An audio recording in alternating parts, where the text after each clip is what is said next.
চন্দ্রকোনায় শুভেন্দু অধিকারীর কনভয় যখন আসছিল তখন বাংলার সাধারণ মানুষ জয় বাংলা স্লোগান দিয়েছিল। জয় বাংলা স্লোগানে ভীত আতঙ্কিত শুভেন্দু অধিকারী নির্দেশ দেন সিআরপিএফ বাহিনীকে লাঠিপেটা করতে। আর মজার ঘটনা, শুভেন্দু যখন সিআরপিএফ কে লাঠিপেটা করার নির্দেশ দিল তখন সিআরপিএফ তো বহিরাগত, তারা তো বাংলার মাটি চেনে না।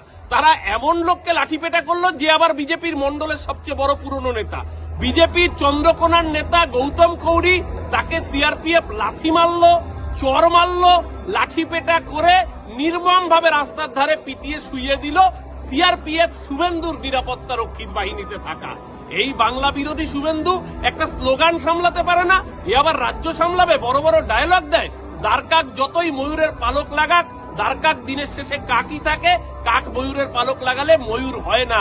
শুভেন্দু অধিকারী মমতা ব্যানার্জিকে যতই নকল করার চেষ্টা করুক, দিনের শেষে ও সারদার পোলাবাজ, নারদার ঘুষখড়ি থাকবে। মমতা ব্যানার্জি জননেত্রী হতে গেলে শিরদাঁড়া লাগে।